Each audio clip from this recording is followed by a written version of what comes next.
Hey, thanks for coming back to the channel. This installment is also available in podcast form. Find us at DcSoundOp on Spotify, iTunes, Google Play, and Stitcher. If you've been following along recently, you might have seen video number 131 about the Livesound International Speaker Showcase demonstrations and our talk with engineer Nicholas Radina about how they handle the technical aspects of those events. Nicholas's main gig, though, is as a touring monitor engineer with popular rock band O.A.R. Luckily for us, he was nice enough to stick around and answer some questions about what it's like out on the road from his perspective. You can find Nicholas on his website at soundnerdsunite.org and on YouTube, where he shares lots of information, experiences, and knowledge in videos from the road. Please welcome to the channel once again, Nicholas Radina.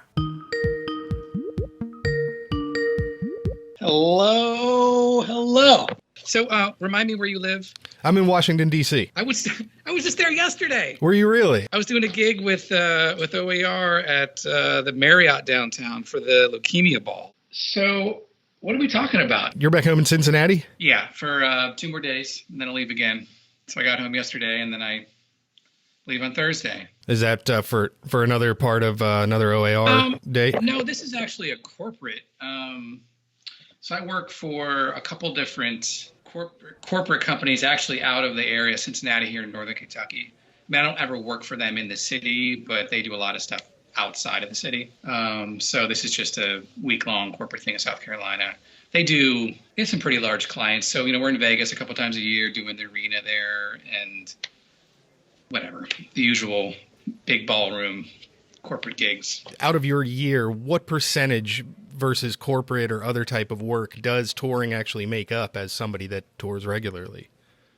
I would say that my personal touring with the band is the majority of my year now. The last couple of years, it's been like that. The corporate is maybe 30% of the work that I do. The majority of it is, on a working for a band on a bus or on a plane or going all over the place doing those things. I definitely do not work as much as my colleagues work. I'm not jumping from act to act. I've kind of settled on, 1 or 2 acts that I work with now that seem like the schedule is manageable and the environment is good and the vibe and just the feeling of working is managed. So I definitely don't work as much as most people. I'm on the road. I'm away from home probably 150 days plus a year. My story about touring, how I got into it may be unique. I live in Cincinnati, Ohio, so this really isn't. I love my city. We've got a great music scene, and it's a great city, but it's not necessarily known as a production town. It's not a Nashville or a New York or an LA where there's a lot of industry happening, and getting on tours may be a bit easier in those other markets. But in Cincinnati, that's just not really the case. So just in brief, my path was, I'm principally a musician, and to fill in the gaps, I started learning how to handle audio. And that has really helped me over the years fill in financially those gaps when I was only a musician. And I'd gone from playing 6 nights a week in a band to not, and having to figure out what my next path was. And I ended up getting a house gig at a theater here in town. It's called the 20th Century Theater. It's a really beautiful, like Art Deco style movie theater back in the day that it was converted kind of into a live music venue. And I was a house guy there for 10 years. And it was in the first 6 years of that, it was just me alone. Right.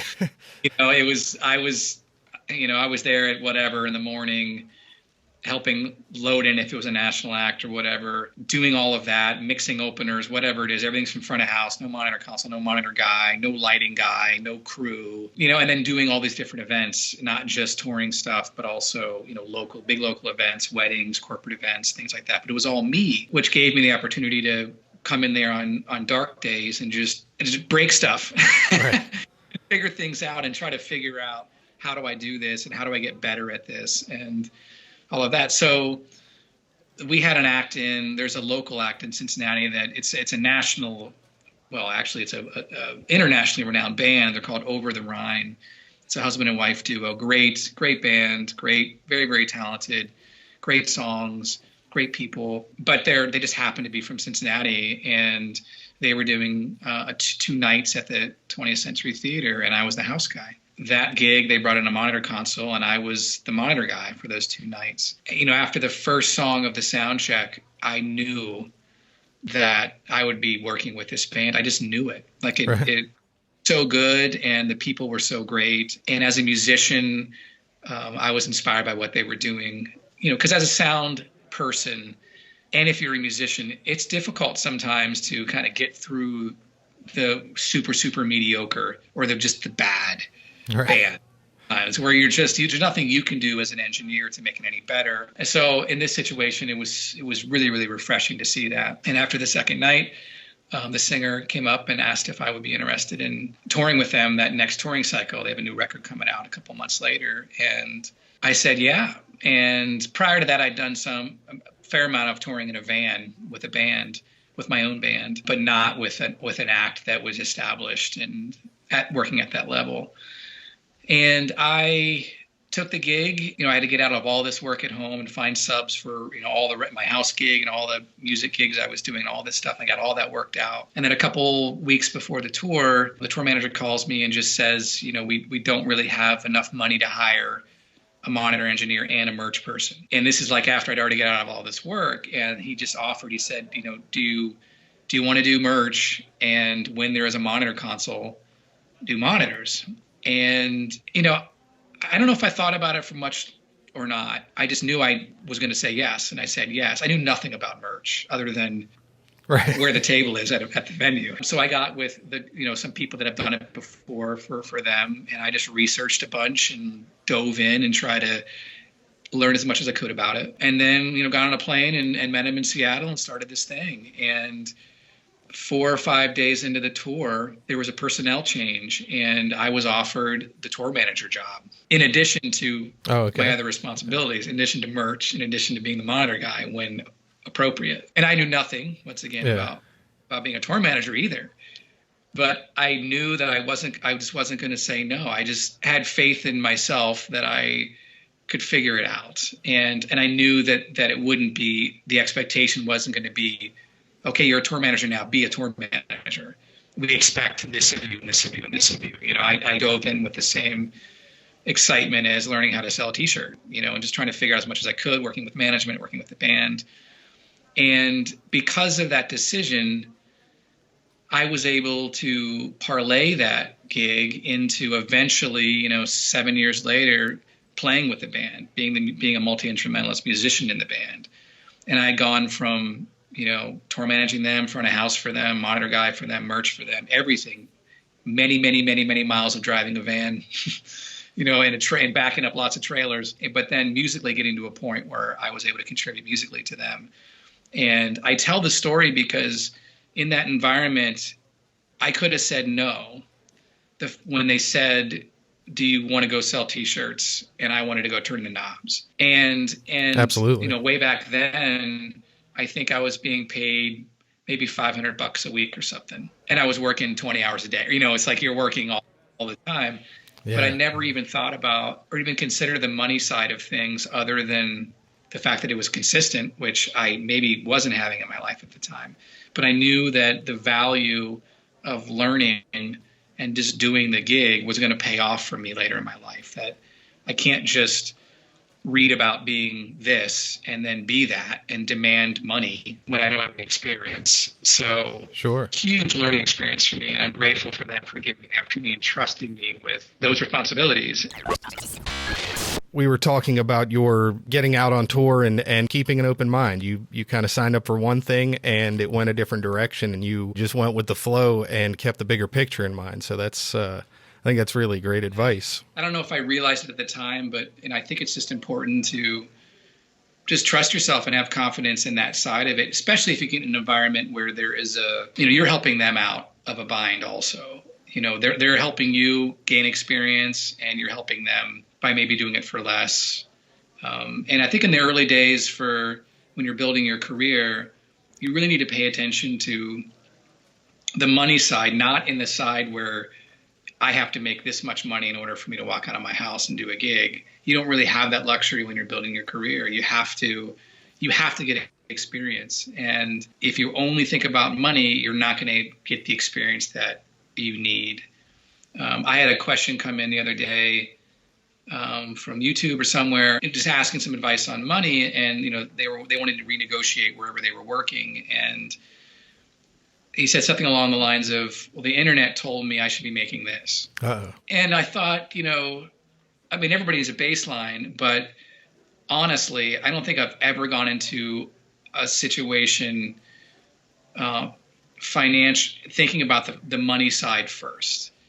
Because it's so all over the map. In my city, it's different than in your city of kind of what you can maybe make if you're working, sure, mixing a band at, in a club. It's just different. And then when you start working for clients, it's like their budget's different. Like, there's the expectation of how much money you're going to make in the early days needs to really be based on, what the value it is to you.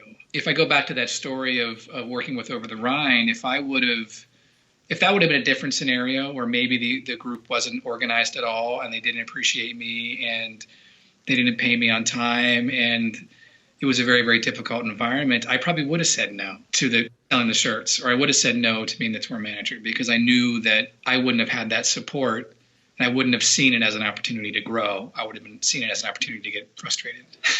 Sure. You obviously had a connection with them before that arose. You respected what they were doing, wanted to be a part of it, wanted to support it. And that kind of ties into maybe another question of, did you ever have the inkling to move out and just mix front of house at some point, or did you prefer to stay on the monitor side? Or No, I did. We would do a lot of duo gigs where it's just the piano player and the singer. We do a lot of those, and I would basically TM and front of house those. We'd have some tour manager, and it would be me front of house and just helping in general, and then the two artists, and then sometimes it was just the two artists and me, and I would and do the knob turning. But yeah, I did I played every instrument I knew how to play, and I did everything technically I knew how to do with that group. Now, maybe that comes from that background, but maybe you can give some advice for folks if you're getting started mixing as a monitor engineer, how to connect with the musicians. I think that's one of the most important things. The gear is obviously you need to know that, but connecting with them and establishing a rapport on stage and getting people comfortable quickly. Is there a trick to that, or is there something you can suggest that helps that? Yeah, the number one thing is that you're on the same team. That's the number one thing, because quite often, I don't know why it is, but there can be this line between the artists and the sound engineer, and the sound engineer might be thinking I don't know if it's an ego thing or a power trip thing, or they know more than the musicians know, or whatever it is, or the musicians maybe might say that sounds tinny or something, and then the monitor engineer would be like, oh, well, they don't know what they're talking about, so I don't care about them or something. And like that attitude is not going to make anything good. And I believe that your job as a sound engineer, either if you're out front or on the side or in the studio or whatever, is to make the artist feel as comfortable as possible so they can be as confident as possible, so they can deliver a show that is as good as possible for the crowd, so the crowd can see the best possible show they can see. So all of that goes into making that thing, that show or whatever it is, that recording, whatever it is, as good as it can be. And I'm a musician, so I can speak their language, other musicians' languages, my peers' languages. I know what maybe something should sound like, and I can work with people's descriptions of things to help them get to a point where they're comfortable. And if I'm uncomfortable because my wedge just sounds horrible or I can't hear myself at all, yeah, I'll grin and bear it and do the show. But it was not going to be enjoyable for me, and I might not be able to hear myself anyway. And maybe I hear a recording back and I sounded horrible because I couldn't hear myself. So it's really important to have that relationship with the band and the monitor engineer that's built on, admiration and support for the same goal. So I think just having the attitude of being nice and trying to be as helpful as possible to the performer is number one key. All the other stuff, like the turning of the knobs, yes, we all have to get to a certain level of aptitude that we can work at. But, people hire me. They don't hire my technical skills. I mean, that's just comes with the package. Like, I have to know how to do this or this or this. But that's not nearly as important as being personable and nice and attentive and professional. That goes a long, long, long way. Especially as a monitor engineer, they're trusting you with a lot. In my case, I'm looking at 7 people at once for 2 hours. And I have to find a way to give everybody the best attention that I can. Try to make them feel as confident as they can, make them feel that I care about what they're asking for. Just like at front of house, Sure. same situation. The band, the artist is putting a lot of faith in you doing your job well. That's the number. I mean, it's about relationships and people, this job, regardless of what your role is within it. It's always about that. I'd much rather work with someone who isn't as good but really nice than someone who's Absolutely great at technically at their job, if it's a musician or a technician of some sort, but is a real drag to be around. I did a talk a couple weeks ago at my local university here, and most of them were musicians. And one thing I struggled with when I was coming up as a musician is I thought all I had to do was just practice and play well, and then my phone would ring. Yeah. And that's just not the way it works. Sometimes you're definitely hired because you play this certain instrument really, really well, but you also got to be nice, and you also have to be able to, be easy to work with, and all of those things, and affordable and compassionate to someone sometimes when something goes wrong. Just the personality side of it is the most important thing. All the gear does not matter. I mean, in my opinion. To talk a little bit, to bring the gear into that, I know you've talked about something specifically as a monitor engineer is going out and listening in a musician's space, getting out there on stage with them. And obviously that involves things like bringing an iPad and different technology. What other stuff has changed in the time you've been out with O.A.R, for instance? What technology has made it easier for you to connect better, maybe with the musicians, or do your job more effectively in that regard? Technology wise, I don't know. I mean, there's been some things that have helped my job. We started using, for the bass player, for example, with O.A.R. When I first came onto that gig, he had his usual, amplifier in a cabinet, which was an 8x10 Ampeg. And then he had a double 18 next to him. And then he had a wedge, and then he had ears. Oh, wow. A lot of stuff. Yeah. But he needed to feel the kick, he needed to feel things, and he wasn't feeling that with just the ears. And I completely understand that. I get it. But the low end energy was just becoming a bit too much coming off the deck for front of house, and also just on the deck in general. And, you don't want to change somebody's vibe. Like, you don't want to tell someone, a guitar player, you have to turn down to a point where the guitar player feels like he can't be himself, or the bass player, she can't play the way she wants to play, or the drummer can't feel like the way he wants to play because of a sound thing or whatever, and that you're coming at them in an aggressive way. Yeah. So the front of house guy with O.A.R, Mike Larcy, he came up with these, he found this manufacturer that makes these plates that vibrate. They have transducers in the plates, little platforms, little like 3x3 platforms, and an amplifier, and put those over there. And the bass player stands on it, and I put a little bit of bass, a little bit of kick drum into that mix, those plates. And we were able to get rid of the sub, get rid of the wedge. His 8x10 went down to a 4x10. Wow. And that went away. But that was a situation of the musician trying to communicate that I need to feel this to be able to play the way I want to play. You have to find a compromise there of, well, there's other people in the band that can't do what they want to do because they feel like maybe there's too much low end or something, that it's distracting or whatever it is. And it's important that you don't discount what that person is telling you and try to figure out a solution, as opposed to saying, we're just going to take away all that stuff. You just have to deal with it. Sure. Whatever. Like, you're just getting an ear mix. That's it. Sorry. And we actually tour with those platforms, those plates. That's part of our fly package. It's part of our, our Pelicans and stuff that show up at the gig when we do one-offs. I mean, it's become that important to make that happen. But Technology wise, I don't really, aside from, walking out and honestly, I don't really, I mean, I'm on desks often that really the iPad thing really isn't as easy to implement. It is important to stand out there because, you and monitor world are in a different, often you're right behind the subs, first of all, so your perception of low end is completely gone away. The bands I work with most of the time are all on ears. So I have ears in, of course, but it's important to step out there and just take a listen, because even though there's maybe any wedges on the stage, you still need to feel and even hear what the artist is hearing. Because often the singer might be saying there's so much low end, and you walk out there and that's where the subs are summing right in the center, because maybe we got subs left and right. We got power alley happening, on the stage also and in front of house.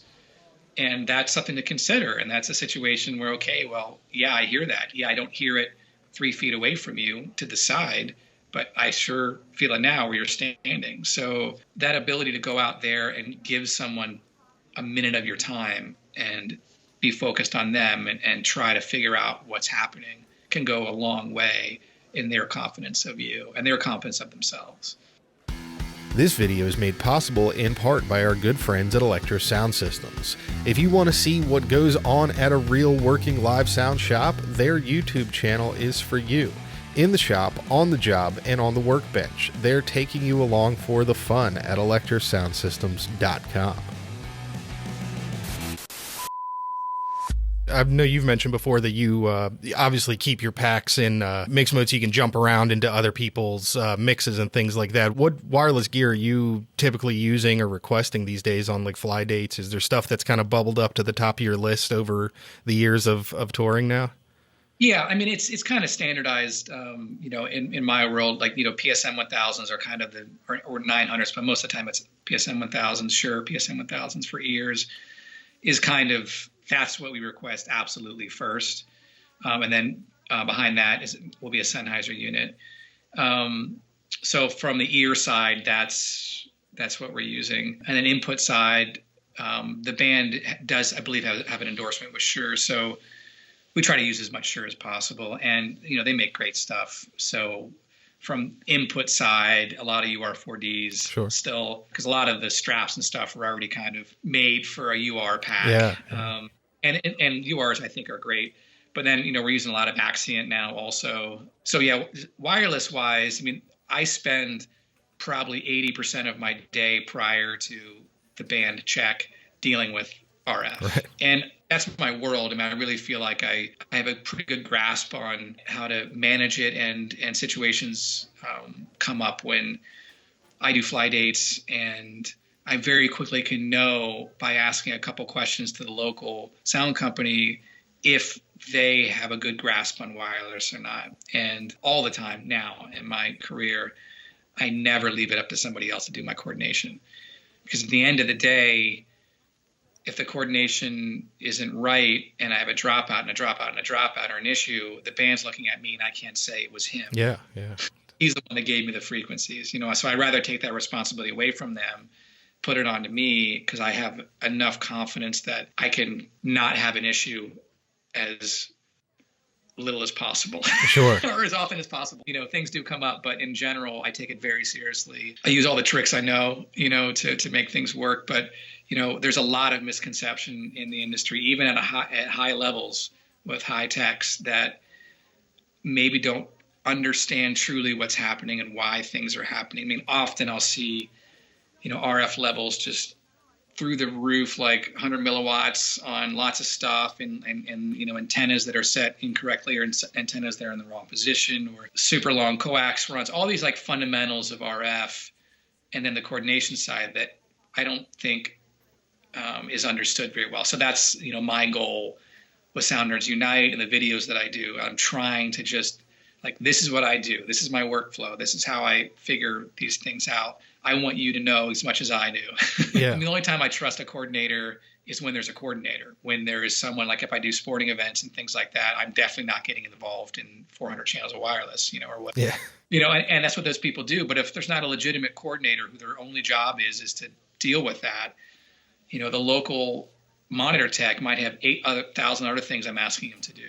and I'd rather him do those things and let me get a set that works. You mentioned that you carry an RF Explorer. Are there any other RF tools that we should know about? Anything that's handy to have in your kit?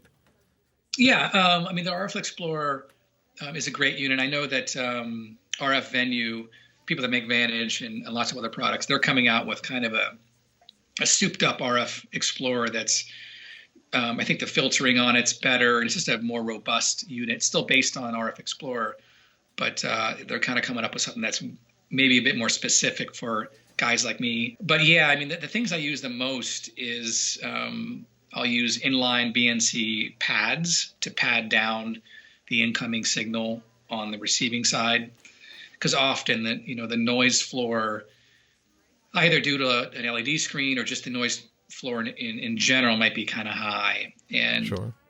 It's a signal to noise thing with RF that counterintuitive to the way we think about things. But if we pad, yeah, it brings the signal down also, but the noise goes lower too. And we only need a certain amount of the signal. We need less of the noise. So we're trying to get the noise as low as possible. And yes, you're going to attenuate your signal also, but often we don't need that range. My stage right guy is 70 feet from me, not 500 feet from me. Right. Yeah. So I'm trying to use as little RF as I can. So anyhow, little RF pads are really, really beneficial. I always bring with me a 25-foot of coax that I know works, because often if there's a reception issue, it might be the cable. And often the coax at the connector a shield can come off or something, and you'll realize right away, like, that's the problem. Has nothing to do with frequency, has nothing to do with range or any of the things that you're used to. It was the cable. It could be something super simple. So I always have something where I can reference. I always bring a full band whip with me, an antenna, half-wave antenna that's 470 to 608 with me. I'll also bring, I think Mini Circuits is a great RF company. And I'll take a little splitter, like a 1 input, 2 output kind of scenario, if I need to split something and there isn't a legitimate antenna distribution happening. And then the software, I use Wireless Workbench for all the coordination that I do. But in general, like, there's a lot of things that can be solved in the RF world by just understanding what you're trying to do in the fundamentals. Don't put your IEM transmitting antenna behind your receiving antenna for your inputs, because you're just firing into the back of that antenna. I did a consult at a church here locally recently, and they were telling me they kept getting all these dropouts, and that there's like a worship band, and then there's the service that happens, and they were getting all these dropouts. They sent me their Wireless Workbench file, and it looked okay. And I walk into the place and I look at the rack, and there's like 5 or 6 input, like Shure SLX or something for their microphones. And, they have a front panel mounted antennas for their antenna distribution. And then right below that are 3 IEM units with their antennas right next to the receiving antennas, like right on it, conveniently mounted in the rack. So, I just turned off all the transmitting, all the IEM units, and then we did the test again, and there were no dropouts. So just moving that, we just moved those 3 units up to another rack on the top, and enough, a couple wavelengths away, and problem solved. What consoles are you mixing on mostly nowadays? What are you requesting? Like, if you had your pick, what's on the top of your list right now?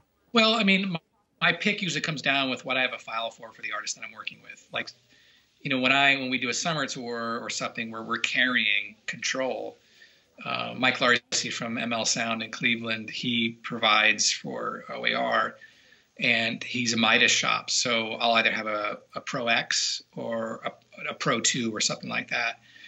And we're in that whole sphere of, Midas IO boxes and all of that. So it's all Midas that we carry for Pro Series for touring, but all the one-offs and sporting events and all those things, usually it'll be a profile, it'll be a Venue or an SC48, usually a Venue, just because, when I came into the gig, there was already a file built for that. Everybody has them.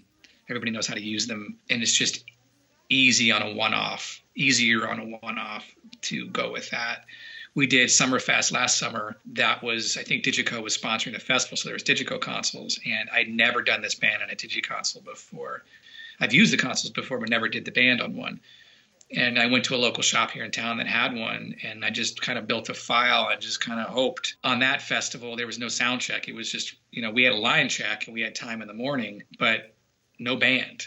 Band walked out and here we go. I had to just spin it as we go. So I'd rather not have that environment often. But when I'm doing other things, honestly, I love the Yamaha world. I mean, I think the QL and the CL are a huge step up from the M7 and the LS9, of course, and just that the Dante world and all of that, I know how to use that stuff really, really well. So O.A.R has done a couple things, some TV things that there was a Yamaha console, same thing. I just had to kind of build a file and spin it as we go. And the band understands, and I'm very communicative with, what's happening. So they don't expect it to be perfect, or at least in the ballpark right off the bat. Sometimes it takes me to kind of get to 7 people at once and 48 channels at once, But in general, that's what I'm using. And on corporate stuff, most of the time, it's Yamaha. And of course, we'll see some M32s and stuff. But in general, it's the Yamaha world most often. Sure. Now, other than trying to get up to speed on a mix, on the fly, do you think the musicians, have you had any feedback, between the different consoles you've actually toured with on the top end? Do they notice a difference functionally? I don't think so. I mean, I do.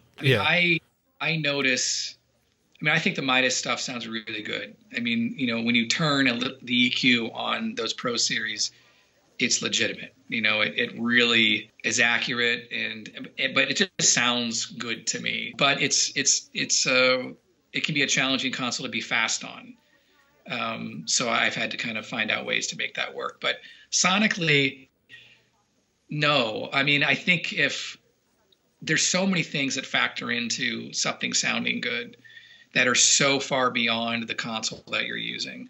Do you think they'd be more likely to notice your workflow suffering over an audio issue on a given night? Pretty much, yeah. I mean, if it's taking you a long time to do a simple change, then yeah, they'll definitely notice that. Or if the gain situation, maybe some. I know the M7s used to have a little click once you got past a certain gain thing, you could hear that. But I think at least from the monitor side, now we're not talking about front of house world, that is a different world. But from the monitor side, everybody hears different. Every single person on stage hears differently, including me. And what I think sounds good does not sound good to them, or vice versa. And as a monitor engineer, you really have to learn to accept that. When I came into the O.A.R camp, I felt like everything was just really, really bright, and I had a hard time adapting to that. And I mix it super low levels. I mean, I just push it up to here and then pull it back because I have to have a reference, and it's way easier to hear things at lower volumes. I had to over time kind of understand what they are trying to hear and what they hear and then try to just massage that so it sounds maybe warmer for me, little by little by little by little, and kind of darkening lots of stuff in the mix and making the things that they really need to hear bright. There has to be contrast existing, and you can't have everything bright. In a dark room, one candle's a lot of light. Yeah. Yeah, I think that in the monitor situation, it's workflow is extremely important, and how to be fast, because you don't want to be staring at your console. I mean, you need to be looking at the stage as often as possible. And, be able to make a change sometimes without looking, or briefly looking and not staring at a screen or staring at the console when someone's trying to get your attention. So sonically, I mean, honestly, everything is good now. I mean, I think X32s are great. I've done a million gigs on them, and I think they sound great. So it's different now than it was, at least on a musician consumer level, X32 is heaven sent for so many bands and things like that. I mean, when I was coming up, Mackie 1604s had just started coming out, and that was a massive game changer for that level. Yeah, we still had Midas, we still had Crest, we still had all these big Alan Heath big consoles, but I couldn't afford that coming up as a musician, or those things. I just couldn't. And the 1604 came along, and the head amps were all right, and the EQ was okay, and insert points, that was a huge thing. Right, exactly. I think that sometimes we get caught so much up in the slutty gear slut thing about it all. Like just we get so caught up in that part of it and why this should sound better than this or this. And just in my personal experience, there are so many things that matter so much more than the head amp. Yes, it's important. And yes, it should not clip. But, the microphone choice, the room, the microphone placement, the musician, the PA, like all those things contribute so much more than that one thing. And it really is more about, for me, does it offer maybe the routing that I need? Is it easy to get around on? Is it fast? Is the EQ good? I'm not a big plug-in guy. I stick to the fundamentals of, head amp, gain, EQ, a little bit of compression. That's kind of where I live. I have some things I do use to help solve some problems, but in general, I'm not really relying on a plug-in to give me what it says it's supposed to give me, because what it's supposed to give me is in a very controlled environment, and I don't live in a controlled environment.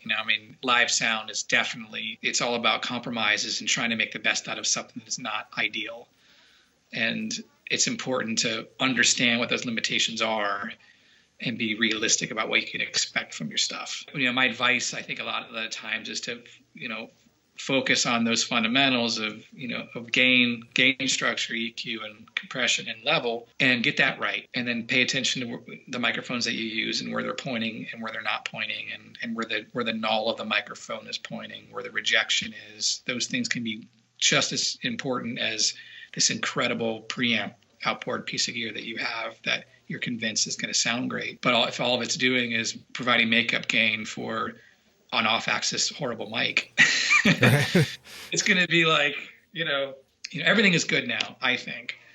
Manufacturers have just stepped up the game so high. And even the cheap stuff is so much better than what it used to be. And it is a bit of a difficult transition phase now because, obviously now there's plenty of engineers that are around that honestly have never used an analog console ever. Yeah. And I was lucky enough to come from the analog world, but not, only, I was able to adapt into digital and all those things. And it's not really a battle of like analog sounds better than digital, whatever. It's the understanding of the signal flow and the fundamentals that I think are just getting missed a lot because, at least on a console, it's like a piano to me. It's like you can see everything. Like you can see where C is. Like everything is in front of you. And, on a analog console, everything is like you understand like from the top of the strip to the bottom how signal flow happens. And it's the same thing on a digital console, but it's not necessarily laid out like that. So when you're trying to understand the fundamentals of sound, it's a bit harder to understand that because you're thinking of it more of like a plug-in. I'm putting something on here, or I'm putting a sound onto this or whatever, and not thinking about, how to get that with the tools that you have. Technology and all that aside, maybe we can wrap up then just with any advice you might give to somebody that's getting started on their career now, other than the technology. What should they be working on to become an effective or a valuable member of a team if they really want to get out on a tour? Yeah, I think the personality and just the treating your life in a professional way is super important, and to be humble and to learn all the time. And it's okay to admit you don't know how to do that or this or that. And I think it's really important to be around it. If you're just coming up, you just have to do the gigs. You have to go out and do the gigs that don't pay anything or pay $50 or go intern, work for Live Nation or something, doing festivals and things, and understand that side of it. And yeah, everybody wants to mix. Everybody wants to be out front, among all the people turning the knobs for 20,000 people. I get it. But that's a spot where you have to have a lot of experience to understand it. Like when I'm doing that, I realize that all of my experience and knowledge has brought me to this point to be able to handle that in a calm environment and to do my job well.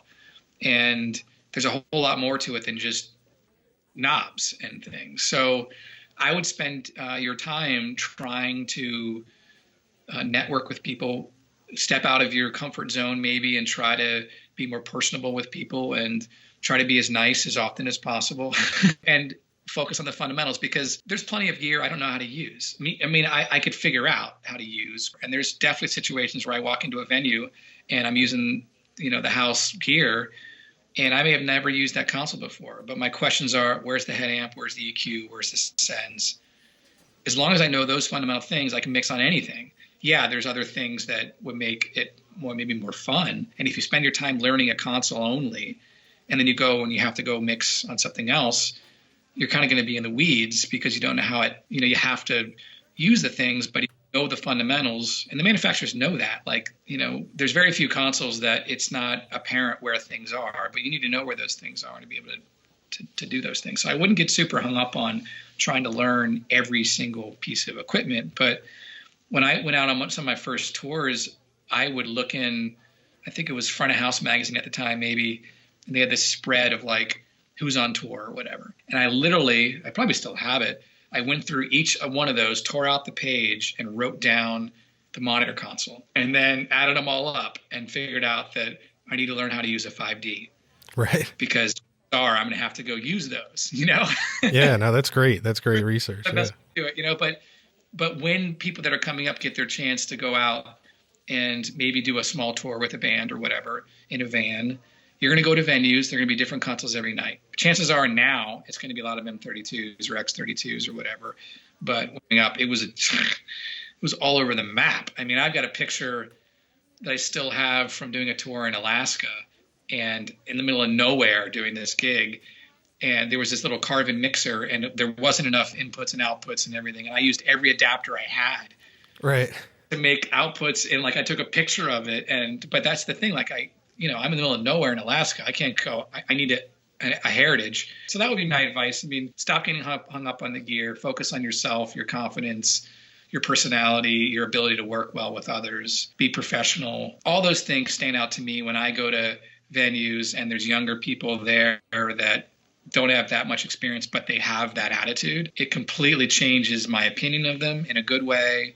And I can tell they're going to be on a good path if they remain being humble and wanting to learn. Thank you so much for taking the time to go through that with us and to go through all the stuff about the speaker showcase as well. I know that's a whole different animal there to what you normally do. And I think what most people do for gigs, that's a really just unusually unique thing. And I'm hoping to do more of them with Keith and to get to experience more of what you guys do with that as more manufacturers it sounds like it's going to be bigger next year from, potentially. So that's pretty exciting stuff. So what's next for you? Where you're off on the road again here? Yeah, I've got a little corporate thing next week for a week or so. O.A.R kicks off the 1st of June for summer. So we'll do, tour June through August. I'm sure we'll be coming to lots of people's cities. It's all U.S. I think a little bit of Canada, but all U.S. So I back home here, I do an event called Salsa on the Square. I produce this Latin music event here in Cincinnati that happens every week for about 20 weeks in the summertime. So I'm cool. booking all that currently. So that sounds like a lot of work.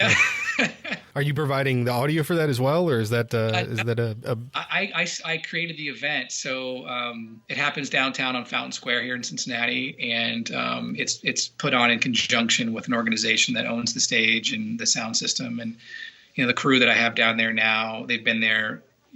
We've been doing it for 12 years now. It's all old hat for them, so they know what they're doing. So I just basically at this point have to program 22 weeks of bands and dance instructors and stuff and some other fun things we're doing. But I used to mix it when I wasn't playing, but now I've got some trusted, so it's good. That's awesome. What nights of the week is that for if people are interested in checking that out? If you want to learn how to dance salsa, listen to some great Latin bands. Every Thursday night in Cincinnati. Starts May 2nd. It goes 21 weeks, I think, goes till September. It happens from 7 to 10 o'clock. It's free on Fountain Square in Cincinnati. Tell your friends. That sounds like a great time. Very cool. Yeah. Well, I hope to get to catch up with you. If you come through DC again, I'd love to catch up with you in person and see what you're up to and see how you do what you do. Absolutely. And a huge thanks again to Nicholas for sharing his time and knowledge and experience with us. It's absolutely amazing to get to talk to folks like Nicholas and get their perspective on what it's like to work in the industry and what it's like to be out on real jobs. Be sure to visit Nicholas on his website at soundnerdsunite.org for lots more resources. He actually just announced a Wireless Workbench workshop series here that'll be coming up in May in Cincinnati. So if you're in the area, looks like it's $25 to register there, and I'm sure that will be a popular workshop. Thanks to everybody who likes, subscribes, and supports the channel on Patreon or through PayPal. It really does help make us more videos. Jump over to DcSoundOp.com for more information on everything we do and follow up to a lot of the videos we've done in the past. Thanks for watching. I'll see you soon.